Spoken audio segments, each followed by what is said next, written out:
Hi dears, ഇന്ന് നമുക്ക് എൻ്റെ ഒരു രാവിലെ കാണാം. അപ്പോൾ ഞാൻ തലേന്നത്തെ ചിക്കൻ കറിയൊക്കെ ചൂടാക്കി വെച്ചു.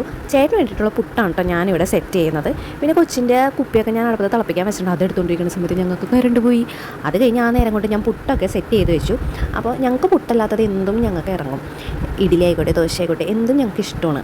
അപ്പോൾ ഞങ്ങൾക്കും എനിക്കും എൻ്റെ പിള്ളേർക്കും വേണ്ടിയിട്ടുള്ള ചപ്പാത്തിയാണ് ഞാനിവിടെ സെറ്റ് ചെയ്യുന്നത്. അപ്പോൾ ഞാൻ വേഗം തന്നെ ചപ്പാത്തിയൊക്കെ പരത്തി അങ്ങ് എടുത്തു. അങ്ങനെ ഞാൻ ചപ്പാത്തിയൊക്കെ വേവിച്ചും വെച്ചു. പിന്നെ ചപ്പാത്തിയുടെ കൂടെ ചിക്കൻ കറി ഉള്ള കാരണം കൊണ്ട് സെപ്പറേറ്റ് കറിയൊന്നും ഉണ്ടാക്കിയില്ല കേട്ടോ. പിന്നെ നിച്ചുവിന് സ്കൂളിൽ കൊണ്ടുപോകാനായിട്ടുള്ള കറി ഉണ്ടാക്കണം, ചോറ് വെക്കണം, അത്രയൊക്കെ ഉള്ളൂ. രാവിലെ തന്നെ ഏറ്റവും കൂടുതൽ നമ്മുടെ പണികൾ തീർത്ത് വെച്ച് കഴിഞ്ഞാൽ അത്രയും എളുപ്പമാണ്. കാരണം നമുക്ക് നിച്ചു പോണതിന് മുമ്പേ രാവിലെ എല്ലാ പണികളും എൻ്റെ കഴിയും. അങ്ങനെ ആകുമ്പോഴത്തേക്ക് നമുക്ക് വെറുതെ ഇരിക്കാമല്ലോ. പിന്നെ മീൻ എന്തെങ്കിലുമൊക്കെ മേടിക്കേണ്ടി വന്നാൽ മാത്രമേ നമുക്ക് കുറച്ച് അടുക്കളയിൽ കയറേണ്ട ആവശ്യം വരുള്ളൂ. അപ്പോൾ ഞാൻ ചോറിന് വേണ്ടിയിട്ടുള്ള അരിയൊക്കെ കഴുകി അടുപ്പത്തേക്ക് ഇടുന്നുണ്ട്.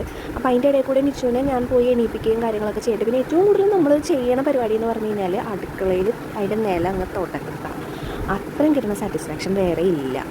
അങ്ങനെ ഞാൻ നിച്ചുവിന് കൊണ്ടുപോകാനായിട്ടുള്ള ചെമ്മീൻ കറിയാക്കണം. അതിന് വേണ്ടിയിട്ടുള്ള നമ്മുടെ ഉള്ളിയിൽ ചെറുള്ളി അതൊക്കെ ഞാൻ ചതച്ച് സെറ്റ് ചെയ്ത് വെക്കുന്നുണ്ട്. അപ്പോൾ രാവിലെ ആയത് കാരണം കൊണ്ട് അടുക്കളയിൽ നല്ല കൊതുകാണ് കേട്ടോ. അത് കാരണം അങ്ങോട്ടും ഇങ്ങോട്ടും കാല് കാണിച്ചു വെച്ചുകൊണ്ടാണ് നമ്മൾ നിൽക്കുന്നത്. അപ്പോൾ ഞാൻ ഉള്ളിയൊക്കെ ചതച്ച് എടുത്ത് ആ ചെമ്മീൻ്റെ കറിയൊക്കെ സെറ്റ് ചെയ്യുവാണ്. ആ നേരം കൊണ്ട് നമ്മുടെ അടപ്പത്ത് വെച്ചിരിക്കുന്ന നമ്മുടെ കഞ്ഞി തിളച്ചു. അപ്പോൾ ഞാനത് ഇറക്കിയും വെച്ചു കേട്ടോ.